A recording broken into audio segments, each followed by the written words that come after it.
G'day folks, Cal Wong here, and this is the news of the week of 3rd November 2025. Caveat, this news is all from mainstream media, so if you're not into it, on your horse. First up, US Defense Secretary Pete Hegseth was in Hanoi earlier this week, where they discussed exporting military aircraft, transport aircraft, as well as Chinook helicopters. Increased US arms exports will help balance the trade deficit that the US is so concerned about.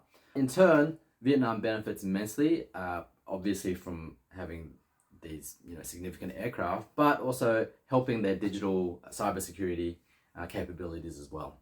In the Philippines, they've been ravaged by successive typhoons. The most recent one, Typhoon Fung Wong, just hit, and it's estimated to cause close to 1 billion pesos, Filipino pesos in damage. That's not great news for the Philippines. Probably going to affect tourism. However, Philippines has traditionally shown resiliency and reinvestment into infrastructure immediately after such large-scale destructive events has seen the Philippines economy benefit somewhat. So that's a silver lining, but over 1 million people were evacuated, 2 people have died, so it's not great news. New Zealand has shown significantly more interest in Southeast Asia. It's part of their whole rebalancing strategy to move away from the US. New Zealand's Prime Minister, Christopher Luxon, was at the most recent ASEAN meeting where he's been wheeling and dealing and trying to establish more trade deals with ASEAN countries, in particular Cambodia, so that they can diversify their exports. ASEAN as a group is New Zealand's 4th largest trading partner, so it's already significant. New Zealand now are looking ways to further grow that relationship and grow the value of that relationship as well.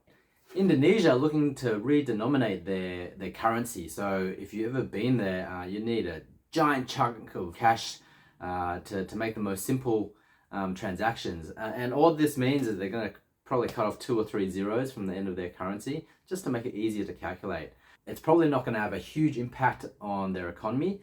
In fact, it could be an expensive exercise, which could have a negative impact on their economy. But in the long term, it could make domestic consumption easier just from a pure logistical and calculation perspective. China and Japan are having trade discussions, and it looks like they're trying to seek common ground. So given the global economic uncertainties, they're talking about bilateral agreements, dropping trade tariffs against each other, not completely, but in certain sectors, and really just trying to find that much loved win-win situation. However, historical grievances and geopolitical tensions could hamper some of these efforts. And that is your top news from East and Southeast Asia for this week.